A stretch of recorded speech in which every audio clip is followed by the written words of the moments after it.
मुझे छोड़ो, क्योंकि अब मैं कुछ ही पल जिंदा रह पाऊंगी।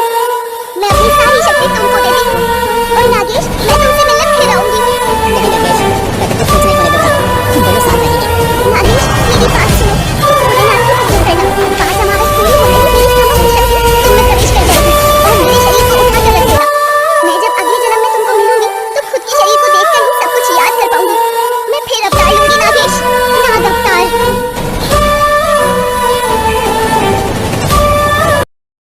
नरगिस नाग अवतार लेने का वचन देकर नागेश को छोड़कर दूसरी दुनिया में चली जाती है और नागेश रोते रोते नरगिस को बाहों में लेकर बैठ जाता है। धीरे धीरे नरगिस का शरीर नाग शरीर में अवतरित होने लगता है और फिर से काली नागिन बनकर नागेश के हाथों में रह जाता है। निरूपा और रवीश होश संभाल कर नागेश के पास जाते हैं। देखो, हम नहीं जानते कि तुम कौन हो, लेकिन दोस्त जो होता है ना, अच्छे के लिए ही होता है। दुखी मत हो।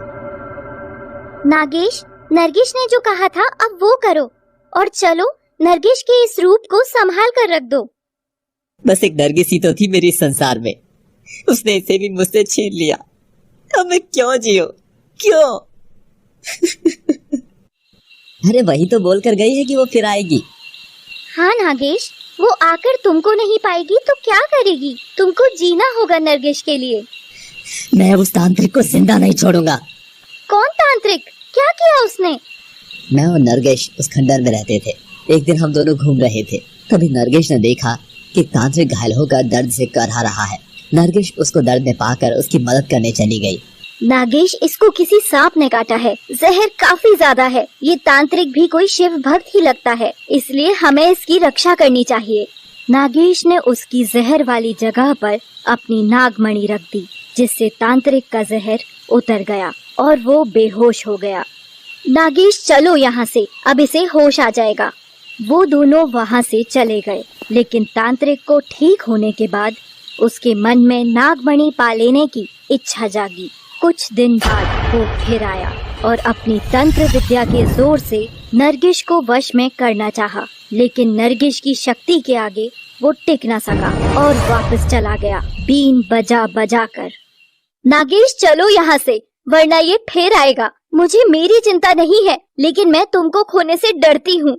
नरगिस, लेकिन तुम तो जानती हो मुझ में अभी नागमणि की इतनी शक्ति नहीं है। वही शक्ति है जो तुमने मुझे दी थी, बस ये रूप बदलने की। और तुमने ही तो कहा था कि मुझे यहीं पर रहकर शिव पूजा करनी होगी। अभी 7 अमावस्या तक मुझ में भी शिव की कृपा से समझ शक्ति आ जाएगी। नागेश, तुम बोल रहे हो तो ठीक है, लेकिन हमें अब सावधान रहना होगा। नागेश निरूपा और रवीश की तरफ देखकर बोला। तांत्रिक जान गया था कि वो केवल तंत्र विद्या के वश से नरगिस पर विजय नहीं पा सकता, तो उसने कुछ लोगों का सहारा लेकर नरगिस को वश में करने की ठानी और वो फिर उस दिन वापस आया। उसके वापस आने पर नरगिस बहुत ही गुस्सा हो गई और नरगिस ने उसे मार डालने की ठान ली। और फिर एक बार नरगिस और उसका आमना सामना हुआ। अरे तू साधु नहीं, पाखंडी है। तुझे जो शक्ति मिली है तू उसका गलत उपयोग कर रहा है। मैं तुझसे तेरी सांसें और शक्ति दोनों छीन लूंगी। अरे नादान नागिन, तू अभी काल गुरु की शक्ति को नहीं जानती। मैं तुझे और तेरी मणि दोनों को लेकर जाऊंगा और तू फिर वही करेगी जो मैं तुझसे करने के लिए कहूँगा। नरगिस क्रोध में भरकर एक भीषण नाग में अवतरित हो जाती है और एक विषैली फुंकार कालगुरु की तरफ छोड़ती है, लेकिन कालगुरु अपनी तंत्र शक्ति से गायब हो जाता है। तू मुझे कुछ नहीं कर सकती। तू एक तुच्छ सी नागिन है, अभी बच्ची है तू मेरे सामने। और एक शक्ति का गोला नरगिस की तरफ फेंकता है, जिसके वार से नरगिस घायल होकर फिर एक लड़की के रूप में जमीन पर गिर जाती है। नागेश ये देख नहीं पाता और नरगिस को बचाने कालगुरु के सामने आ जाता है। कालगुरु, तुझे नरगिस को छूने से पहले मुझसे लड़ना होगा। अच्छा हुआ तू आ गया, तूने मेरा काम और भी आसान कर दिया बच्चे। और पानी पड़कर नागेश के ऊपर फेंकता है। नागेश उसके इस वार से शक्तिहीन हो जाता है। काल गुरु, तेरी लड़ाई मुझसे है, नागेश से नहीं। रुक जा। मेरी लड़ाई किसी से नहीं, मुझे बस वो नागमणि दे दे नागिन, नहीं तो तेरे नाग को अपने साथ ले जाऊंगा, जिंदा नहीं मुर्दा। हा हा हा हा हा हा। और फिर से एक मंत्र भरी फूंक नागेश की तरफ फूंकता है और नागेश एक बच्चा सा सांप बन जाता है। रुक जाओ काल गुरु, तुमको जो चाहिए मैं दूंगी, लेकिन नागेश को छोड़ दो। तेरा नाग तो शक्तिहीन हो गया है, अब ये नाग रूप से मनुष्य रूप कुछ ही समय तक ले पाएगा। अगर ज्यादा देर रुका उसी मनुष्य रूप पे तो ये जिंदा नहीं बचेगा। काल गुरु नागेश को मंत्रों से एक सोने के अंडे में कैद कर देता है। नरगिस उसे अंडे से बाहर निकालने के लिए वापस नागिन रूप बनाकर अंडे पर फुंकार मारती है, लेकिन काल गुरु के मंत्रों की शक्ति ज्यादा होने के कारण ऐसा नहीं कर पाती। तो तू ऐसे नहीं मानेगी, ले तेरे नाग को ही खत्म करता हूँ। रुको काल गुरु, वचन दो कि नागमणि मिलने पर तुम मेरे नाग और मुझे छोड़कर चले जाओगे।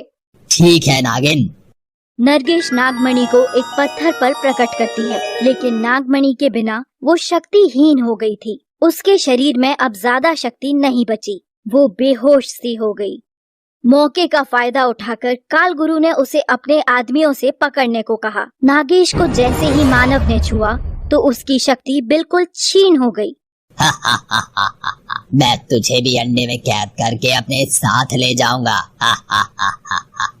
और नरगिस को भी सुनहरे अंडे में कैद करने के लिए मंत्र करता है।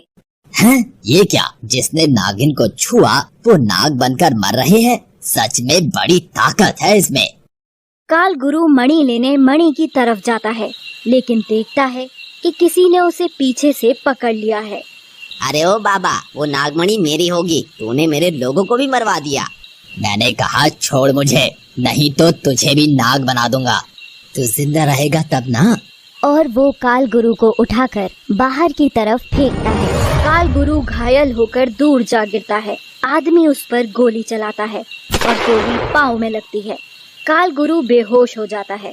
दूसरी तरफ जैसे जैसे नरगिस अंडे में बंद होने लगती है, वैसे वैसे नागमणि का प्रकाश कम होने लगता है और नागमणि अपनी रक्षा के लिए विषैली वायु फैलाने लगती है, जिससे डरकर आदमी भी भागने की कोशिश करता है और वो दीवार से टकराकर गिरकर बेहोश हो जाता है।